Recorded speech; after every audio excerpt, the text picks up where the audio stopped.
हिमांशी राठौर और आप देख रहे हैं नेक्स्ट 9 न्यूज। स्वागत है आपका हमारे स्पेशल प्रोग्राम बड़ी हस्ती में, जिसमें आज हम बात करेंगे राजस्थान के मुख्यमंत्री अशोक गहलोत और उनके परिवार के बारे में। अशोक गहलोत जो इस वक्त चर्चा का विषय बने हुए हैं, न सिर्फ अपने बयानों के चलते जो सियासी बयान वह देते हुए नजर आ रहे हैं मुख्यमंत्री पद को लेकर, बल्कि दूसरी ही तरफ अब वह चर्चा का विषय बन चुके हैं इस वजह से क्योंकि राजस्थान में जो विधानसभा चुनाव काफी नजदीक हैं, उन विधानसभा चुनाव से पहले यहाँ पर ईडी का एक्शन देखने को मिला है। अशोक गहलोत के जो करीबी नेता हैं, जो प्रदेश अध्यक्ष हैं गोविंद सिंह डोटासरा, जिनके घर पर ईडी की टीम पहुंच गई और यहाँ पर देखा जाए पूरे ही दिन तलाशी लेती हुई नजर आई। और दूसरी ही तरफ देखा गया कि यहाँ पर अशोक गहलोत के जो बेटे हैं वैभव गहलोत, उन्हें भी समन भेज दिया गया ईडी की तरफ से। ऐसे में देखा जाए तो अशोक गहलोत यहाँ पर अपनी नाराजगी को जाहिर करते हुए नजर आए हैं। ईडी के एक्शन पर वह केंद्र की मोदी सरकार पर हमला बोलते हुए नजर आए हैं। जहां एक तरफ दिल्ली में देखा जा रहा है कि आम आदमी पार्टी के संयोजक दिल्ली के मुख्यमंत्री अरविंद केजरीवाल की मुश्किलें बढ़ती हुई नजर आई, क्योंकि उनकी पार्टी के जो नेता है दिल्ली शराब नीति घोटाले मामले में सलाखों के पीछे हैं, जैसे कि सत्येंद्र जैन है, तो वहीं मनीष सिसोदिया और संजय सिंह भी। अमानतुल्लाह खान के घर पर भी छापेमारी की गई। लेकिन अब देखा जाए ईडी का एक्शन राजस्थान की सियासत में भी देखने को मिला है। 25 नवंबर के दिन राजस्थान में मतदान होंगे एक ही चरण में, लेकिन एक महीने पहले यहाँ पर ईडी का एक्शन यहाँ पर यही दर्शाता हुआ नजर आ रहा है कि चुनाव नजदीक आ गए तो यहाँ पर केंद्र की मोदी सरकार डरती हुई नजर आ रही है और इसी वजह से यहाँ पर भय पैदा करने के लिए अब यहाँ पर ईडी को भेज दिया है। ये बातें यहाँ पर कांग्रेस के दिग्गज नेताओं की तरफ से भी कही जा रही है। तो सबसे पहले आपको एक रिपोर्ट दिखाते हैं कि कैसे यहाँ पर अशोक गहलोत ने अपनी बात रखी और साथ ही साथ वैभव गहलोत भी अपनी बात रखते हुए नजर आए हैं। देखिए जरा। तरीके से केंद्र की भाजपा सरकार ने कांग्रेस के नेताओं को ऊपर टारगेट करते रहे, किस तरीके से आज हमारे प्रदेश कांग्रेस अध्यक्ष के निवास पर ईडी की रेड हुई है। कल मुझे ईडी का सम्मन आया है कि आप दिल्ली आए ईडी के ऑफिस में, तो मैंने जनाब हाकम जी को कहा और 24 घंटे से कम का समय दिया। कल दोपहर में 3 बजे मेरे पास ईडी एनफोर्समेंट डायरेक्टरेट का यहाँ से सम्मन आया और 24 घंटे से भी कम समय दिया कि आप सुबह 11:30 बजे दिल्ली में आपको तलब किया जाता है। मैंने वकीलों से बात की, मैंने जनाब हाकम जी से भी कहा कि अभी जो परिस्थिति है उसके हिसाब से जब तक वकील वहाँ पे बात नहीं करते कि आपने 24 घंटे से भी कम का समय दिया है मुझे, आप मुझे और समय दें और आपके जो भी प्रश्न होंगे मैं उनको आगे दिल्ली में आपके समक्ष उपस्थित होगा। तो ये सोची समझी रणनीति के तहत अभी मैं रास्ते में भी आ रहा था, तमाम न्यूज चैनलों के फोन मेरे मोबाइल पे आ रहे थे कि आप अपना अपना वर्जन दें। तो आप लोग सब देख रहे होंगे लाइव टीवी चैनलों पे किस तरीके से माननीय मुख्यमंत्री जी के भी प्रेस कॉन्फ्रेंस में उन्होंने भी रखी है और हम तमाम लोग कोई घबराने वाले नहीं है किस तरीके से। और ये मामला 12 साल पहले भी हम चीजों का जवाब दे सके हैं। 12 साल पहले भी सन 2011-12 में यही आरोप उन्होंने पहले लगाए थे। यही 12 साल बाद चुनाव जब आचार संहिता लग गई, राजस्थान में चुनाव की घोषणा हो गई, 12 साल पहले जिन बातों का मैं जवाब दे चुका, उन बातों को वापस इन्होंने पूछने के लिए 12 साल बाद इनको समय मिला। मगर आप सब लोग खड़े हैं, बड़े बुजुर्ग मेरे ऊपर आशीर्वाद रखे हैं, आप लोग का आशीर्वाद है, आप लोगों का सहयोग है, हम लोग इन चीजों से बाहर आएंगे और आप सबके सहयोग से कांग्रेस की पुनः सरकार बनेगी। आप सबके आशीर्वाद से जनाब हाकिम जी जब तक सूरज चांद रहेगा। मन आया और ये मामला तो 12 साल पहले 13 साल पहले भी यही आरोप लगाए गए थे, तब भी हम लोगों ने इसका जवाब दे दिया। अब 12-13 साल बाद फिर इन्हीं बातों को लेके ईडी वापस आया है। तो प्रदेश की जनता समझती है कि क्यों चुनाव में जब आचार संहिता हो गई तभी इनको याद क्यों आ रही है। सर डोटासरा जी के भी छापे मारे गए ईडी के पेपर लीक को लेकर। हाँ, वो मुझे जब मैं जयपुर से रवाना हो रहा था तब मालूम पड़ा था। अरे यार सभी लोग बैठे हैं। आदरणीय प्रदेश अध्यक्ष जी के निवास स्थान पर भी ईडी के छापे पड़े। दुरुपयोग करो, सीपीआई करो, कोई फर्क नहीं पड़ने वाला। और आज इन्होंने जो किया है, प्रदेश कांग्रेस कमेटी के अध्यक्ष के ऊपर हमला किया है, जनता को बख्शेगी नहीं। सर, पिछले 6 महीने से जो कांग्रेस पे हमले हो रहे हैं, इसका बात ये मान लिया जाए कि कांग्रेस की सरकार आ रही है, इसमें से हमले हो रहे हैं। बिल्कुल ठीक कह रहे हो। और सर, आप क्या इससे और मजबूत हो रहे मैं कह रहा हूँ आपको, जहाँ जहाँ ईडी गई है, मैंने एग्जाम दिया कर्नाटका का, आपको 22 बार हमले हुए वहां पर। कोड ऑफ कंडक्ट लागू होने के पहले शुरू हो गए, कोड ऑफ कंडक्ट लागू होने के बाद में हमले हुए वहां पर। और वहां किसके ऊपर हुए? सुनिए, प्रदेश कांग्रेस अध्यक्ष होता था यहाँ पर है, प्रदेश कांग्रेस अध्यक्ष डीके शिव कुमार वहां पर है। डीके शिव कुमार पे हमले हुए और बीजेपी साफ हो गई, और यहाँ साफ हो जाएगी बीजेपी। इससे अशोक गहलोत और उनकी जो संगठन है और मजबूत हो रहा है सर, इस कितने प्रेशर से? वो खुद ही मजबूत कर रहे हैं। ईडी के छापे डालना ये कोई मामूली बात नहीं रहती है। एजेंसी है, आप छापे डाल रहे हो, नोटिस दे रहे हो, बगैर कोई आधार के, कोई केस नहीं, ना दूसरा से कोई केस है, ना वैभव के कोई केस है, ना कोई नोटिस दिया पहले कभी भी कि आपके खिलाफ ही शिकायत आएगी, जवाब दो। वो तो देखम देखा सीधा ईडी को बुला रहे हैं आप। हुड्डा जी मैंने भी सुना है, तो टिकट मिल गया कांग्रेस का।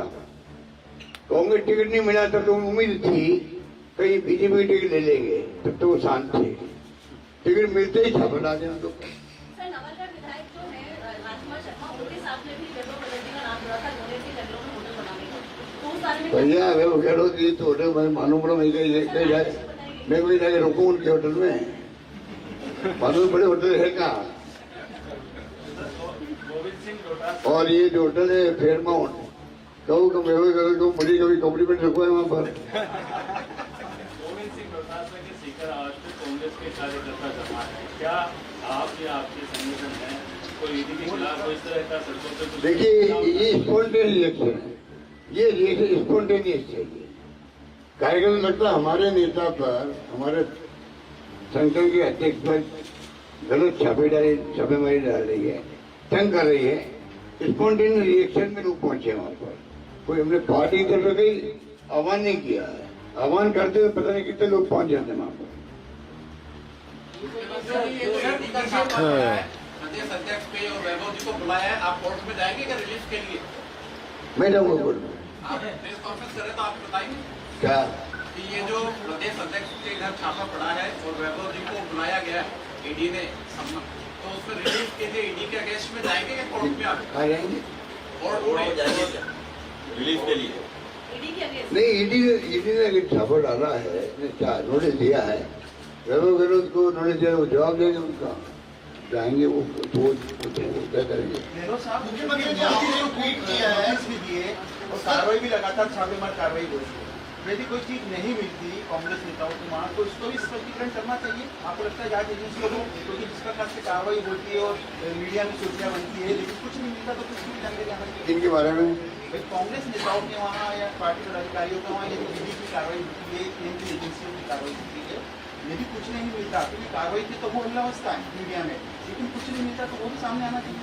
आपको लगता है जवाब वो कहाँ करते हैं? ये पहले बार जब आए थे ईडी वाले कहाँ बताते हैं कि हमें क्या मिला नहीं मिला? वो तो खाली पब्लिक परसेप्शन, मीडिया में खबर छपे, मुख्यमंत्री के संग वैभव गहलोत के यहाँ ईडी की नोटिस और उनको हाजिर होने के लिए कहा गया। प्रदेश कांग्रेस अध्यक्ष दूताधारी के यहाँ पर रेड हुई है, छपना चाहिए, ये उनका उद्देश्य पूरा हो जाता है। ये चुनाव खत्म होने के बाद में ईडी वाले के नजर नहीं आएंगे। आपने सुना कि किस तरीके से यहाँ पर अशोक गहलोत, वैभव गहलोत ने अपनी बात रखी, लेकिन अब इस खास रिपोर्ट के जरिए आपको बताने जा रहे हैं अशोक गहलोत की बहू हिमांशी गहलोत के बारे में। वैभव गहलोत जो मुश्किलों का सामना कर रहे हैं और इसी बीच देखा जाए तो यहाँ पर तमाम राज भी खुल रहे हैं। तो इस खास रिपोर्ट के जरिए आपको बताएंगे कि अशोक गहलोत की जो बहू है हिमांशी गहलोत, जिन्होंने राजनीति में कदम न रखकर अपनी बेहद अलग और खास पहचान बनाई है एक सोशल वर्कर के तौर पर। सुनिए जरा। राजस्थान की सियासत में एक बार फिर से सियासी भूचाल आ चुका है। महज 1 महीना बाकी रह गया है विधानसभा चुनाव में, और इन विधानसभा चुनाव से पहले ईडी का कड़ा एक्शन देखने को मिला है कांग्रेस खेमे के खिलाफ, गहलोत सरकार के खिलाफ। जी हाँ, मुख्यमंत्री अशोक गहलोत अब चौतरफा तरफ से घिरते हुए नजर आ रहे हैं। जहां एक तरफ उनके करीबी नेता प्रदेश अध्यक्ष गोविंद सिंह डोटासरा के घर ईडी की टीम आज सुबह ही पहुंच गई, वहीं दूसरी ही तरफ अशोक गहलोत के बेटे वैभव गहलोत को भी समन भेज दिया गया ईडी की तरफ से। और इस समन के बाद वैभव गहलोत का कहना रहा कि भाजपा को चुनाव के समय ईडी याद आती है। ईडी ने मुझे foreign exchange management act case में समन भेजकर पूछताछ के लिए बुलाया है और मैंने ईडी से समय मांगा है। राजस्थान क्रिकेट एसोसिएशन के अध्यक्ष हैं वैभव गहलोत, जो राजनीति में भी सक्रिय होते हुए नजर आए हैं। अब देखा जाए तो जहां एक तरफ चुनाव काफी नजदीक है और इन चुनाव के नजदीक आते ही देखा जाए तो ईडी का कड़ा एक्शन देखने को मिल रहा है। इसी दौरान देखा जाए तो मुख्यमंत्री अशोक गहलोत केंद्र की मोदी सरकार पर हमलावर हैं और इसी बीच इस सियासत के बीच तमाम खुलासे भी हो रहे हैं। जानकारी दे दें इस रिपोर्ट के जरिए मुख्यमंत्री अशोक गहलोत के परिवार के बारे में। आपको बता दें कि अशोक गहलोत के परिवार में है उनकी पत्नी, वहीं उनके बेटे वैभव गहलोत और वैभव गहलोत की पत्नी हिमांशी गहलोत। जी हाँ, हिमांशी गहलोत के बारे में अगर बात की जाए तो राजनीति से ये काफी दूर रहती हैं, लेकिन चुनावी प्रचार में अक्सर इन्हें देखा जाता है। 2019 के चुनाव में लोकसभा चुनाव में मुख्यमंत्री अशोक गहलोत के बेटे वैभव गहलोत जोधपुर लोकसभा निर्वाचन क्षेत्र से पार्टी का उम्मीदवार बनाए गए। पिता की विरासत को संभालने और अपने चुनाव प्रचार का आगाज करते हुए वह नजर आए और उस दौरान उनकी पत्नी हिमांशी भी उनके साथ नजर आई। हिमांशी ने राजनीति से हटकर अपनी बेहद अलग और खास पहचान बना रखी है। इस खास रिपोर्ट में आप देख ही रहे होंगे सीएम गहलोत की बहू हिमांशी गहलोत को, जो बेहद खूबसूरत हैं, लेकिन यहाँ पर देखा जाए तो उन्होंने राजनीति में कदम रखने के बदले एक खास अलग पहचान अपनी बना रखी है। जानकारी दे दें कि हिमांशी की शादी वैभव गहलोत के साथ 2005 में हुई थी। तकरीबन 15 साल से ज्यादा का वक्त हो चुका है दोनों की शादी को। हिमांशी गहलोत की एक बेटी है जो अक्सर देखी जाती हैं, उन्हीं के यहाँ पर जिनकी फोटो भी सोशल मीडिया पर वह साझा करती हुई देखी जाती है। हिमांशी गहलोत ने राजनीति के जादूगर कहे जाने वाले अशोक गहलोत से राजनीति तो नहीं सीखी, लेकिन जो सीखा है उस पर भी उन्होंने खुलकर अपनी बात रखी है अपने इंटरव्यूज में।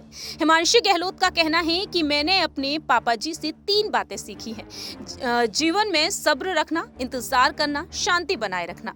वो कहती हैं कि यदि इन तीनों ही चीजों को जीवन में उतार लिया जाए तो ईश्वर हमेशा मेहरबान रहते हैं। हिमांशी निवासी हैं कमलेश रिपीट। जानकारी दे दें कि हिमांशी डीडवाना निवासी कमलेश कुमार की बेटी हैं। हिमांशी राजनीति से हटकर अपनी अलग पहचान बनाई है। सोशल वर्कर के तौर पर वह अपनी पहचान बना चुकी हैं। इन्वेंटिव हेल्पिंग हैंड सोसाइटी के जरिए हिमांशी कैंसर पीड़ित बच्चों की मदद करती हैं। हिमांशी कैंसर के ट्रीटमेंट के चलते अपने बाल गंवा चुकी लड़कियों के लिए हेयर डोनेशन कैंप भी चलाती हैं, जिसको लेकर वह चर्चाओं में बनी रहती हैं। और देखा जाए तो सोशल मीडिया पर भी वह तस्वीरें साझा करती हुई नजर आती हैं। आपको जानकर हैरानी होगी कि वैभव गहलोत और हिमांशी की एक बेटी है काश्विनी, और उनकी बेटी ने भी इस कैंपेन के चलते अपने बाल भी डोनेट किए हैं। हिमांशी की अगर बहन के बारे में बात की जाए तो उनकी बहन है गरिमा पवार, जो IAS अफसर हैं, जिन्होंने भी अपनी अलग पहचान बना रखी है। गरिमा पवार हिमांशी की जो बहन है UPSC 2017 के एग्जाम दे चुकी हैं और जिसमें उनकी रैंक आई थी 212। ऐसे में देखा जाए तो हिमांशी ने यहाँ पर अपनी खास और अलग पहचान बनाई है राजनीति से हटकर, जो अक्सर चर्चा का विषय बनती हुई देखी गई हैं अपने इन खास फैसलों के चलते। तो राजनीति से हटकर हिमांशी ने जो अपनी खास पहचान बनाई है, इसी के जरिए वह लगातार हर किसी का ध्यान अपनी तरफ खींचती हुई नजर आई हैं। वह NGO चलाती हैं जिसका नाम है इन्वेंटिव हेल्पिंग रिपीट। वह एक एनजीओ चलाती हैं और इसी एनजीओ के जरिए कैंसर पीड़ित बच्चों की वह मदद करती हुई देखी जाती हैं। तो देखा जाए तो सीएम अशोक गहलोत की जो बहू है हिमांशी, उन्होंने इतनी खास तरीके से अपनी पहचान बना रखी है। राजस्थान के पौदार मैनेजमेंट कॉलेज से एमबीए की पढ़ाई कंप्लीट की। हिमांशी ने जोधपुर के केएन गर्ल्स कॉलेज से ग्रेजुएशन कंप्लीट किया है और इसके अलावा उन्होंने स्कूलिंग की है जोधपुर के ही एक स्कूल से। तो फिलहाल देखा जाए हिमांशी जो अक्सर देखी गई हैं चुनावी प्रचार के दौरान अशोक गहलोत के साथ और वैभव गहलोत के साथ। आपने सुना कि किस तरीके से अशोक गहलोत की बहू हिमांशी गहलोत भी चर्चा का विषय बनती हुई नजर आती हैं अपने इन शानदार कारनामों के जरिए। अब आने वाले दिनों में ये देखना होगा कि आखिरकार यहाँ पर हिमांशी गहलोत क्या कोई अपनी बात रखती हुई नजर आएंगी या फिर नहीं, क्योंकि अक्सर उन्हें चुनावी प्रचार के दौरान वैभव गहलोत और अशोक गहलोत के साथ देखा गया है। अपने परिवार के साथ हमेशा ही वह खड़ी होती हुई देखी गई है। तो क्या यहाँ पर ईडी के एक्शन पर उनका कोई यहाँ पर बयान सुनने को मिलेगा या फिर नहीं, ये वक्त के साथ साथ ही पता चलेगा। फिलहाल देखना होगा कि आखिरकार गहलोत सरकार और यहाँ पर गहलोत की जो फैमिली, सीएम गहलोत की पत्नी आखिरकार इस बड़ी मुसीबत से किस तरह से छुटकारा पाती है। इस खास प्रोग्राम में आज इतना ही। बाकी की तमाम अपडेट्स के लिए आप देखते रहिए Next 9 न्यूज।